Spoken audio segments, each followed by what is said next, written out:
நெத்திலி மீன் குழம்பு எப்படி வைக்கலான்னு பார்க்கலாம். ஃப்ரெண்ட்ஸ் வாங்க. மார்க்கெட் போனேன். இன்றைக்கி ஒரு மீன் நல்லா இல்லை. இந்த பாருங்கள், இந்த நெத்திலி மீன் தான் இருந்தது, நல்லா இருந்துச்சு.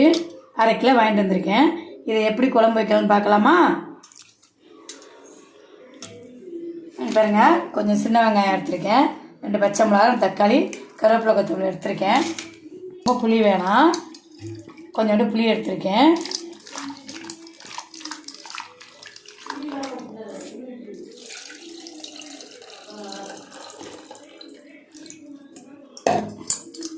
கொஞ்சம் தான் குழம்பு வைப்போம், அதனால் தேவையான புளி கரைச்சிருக்கேன். உப்பு, தேவையான உப்பு போட்டுக்கலாம்.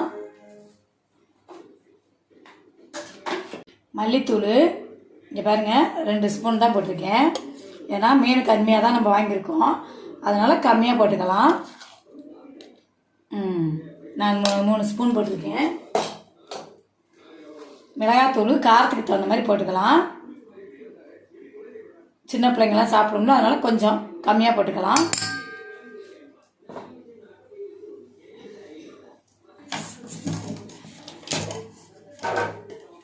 பாருங்கள், இதில் கொஞ்சோண்டு தேங்காயும் தக்காளியும் அரைச்சி வச்சுருக்கேன்.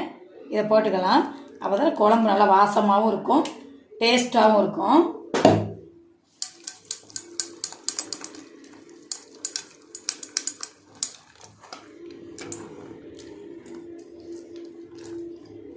ரொம்ப திக்காக இருக்குன்னு பார்க்குறீங்க, நம்ம தண்ணி வேணால் கொஞ்சம் கலந்துக்கலாம்.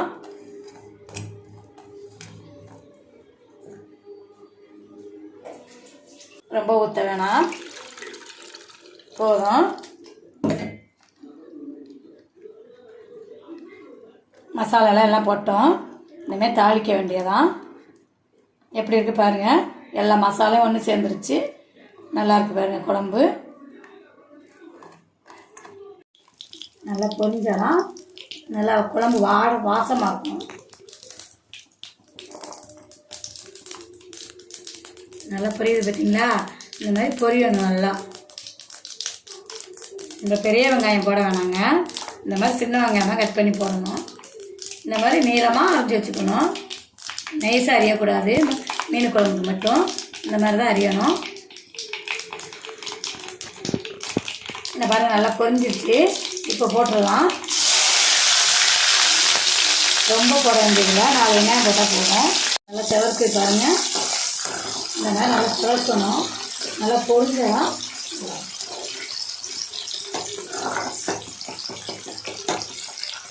நல்லா கலர் கொடுத்துருச்சு, நல்லா செவந்துருச்சு பாருங்கள். இந்த பச்சையெல்லாம் வாடையெல்லாம் போயிடும். இருங்க, ஒரே ஒரு பெரிய தக்காளி தான் கட் பண்ணி வச்சுருக்கேன். ஏன்னா குழம்புல ஒரு தக்காளி போட்டு அரைச்சிருக்கோம்ல, அதனால் ஒரு தக்காளி கட் பண்ணி போட்டிருக்கேன். அதான் நல்லாயிருக்கும் வாசமாக.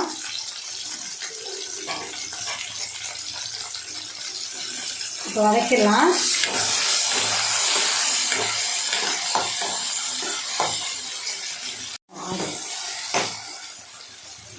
நல்லா வதங்கிடுச்சு பாருங்கள்.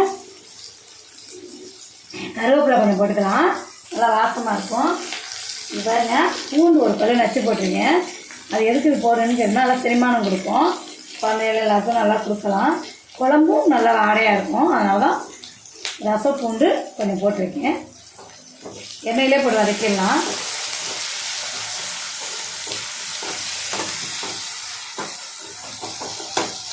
அப்புறம் இந்த பச்சை வரையில் போட்டேன்.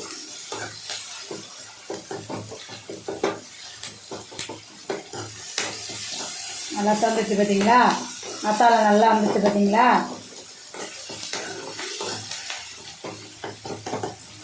தக்காளி நல்லா சிவந்துருச்சு, நல்லா சிவந்துருக்காங்க. இந்த மாதிரி தான் இருக்கணும். அதான் குழம்பு நெத்திலி மீனுக்கு குழம்பு சூப்பராக இருக்கும்.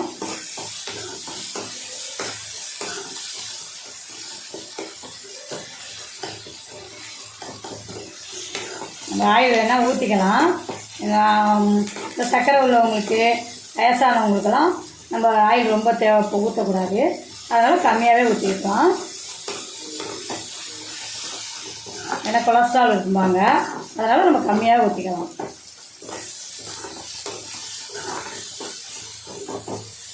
நல்லா சிவந்துருச்சிங்களா? பாருங்க, இது எதுக்கு போடுறோன்னா மிளகாத்தூள் கொஞ்சம் கலர் கொடுக்கும், அதனால் எண்ணெயில் கொஞ்சோண்டு போட்டுக்கலாம். போதும், ரொம்ப காட்டமாக இருக்கும்.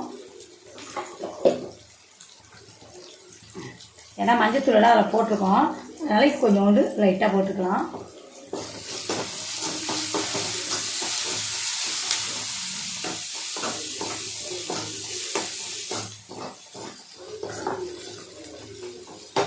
பாருங்க, இதே டேஸ்ட்டுக்கு நம்ம வச்சிடலாம்.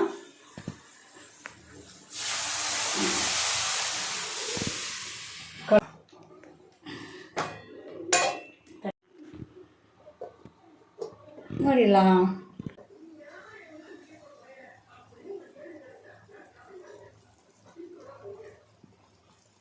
காசு மாதிரி கழுவி இருக்க பாருங்க, நல்லா இருக்கு பாருங்க மீன்.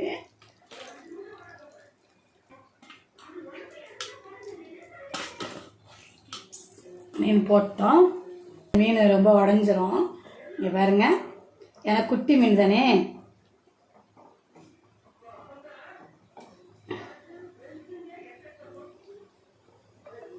பாருங்க எவ்வளோ நல்லா இருக்கு பாருங்க மீன் குழம்பு. இப்போ ஒரே ஒரு கொதி மட்டும் வரட்டும். நம்ம ஒரு 5 நிமிஷம் மூடி வச்சிடலாம். 5 நிமிஷம் மூடி வச்சிருவோம், இருக்கட்டும். ஒரு 1/2 எப்படி இருக்குன்னு பார்க்கலாமா? திறந்துடலாமா? திறக்கலாம். பாருங்க பாருங்க பாருங்க, கம்மன்னு வாசம் அடிக்க. பார்க்க சாப்பிடணும் போல தோணுதில்ல. சோத்தை போட்டு சாப்பிட்டு பார்த்துட்டு எங்கள் சேனலை ஃபாலோ பண்ணுங்க.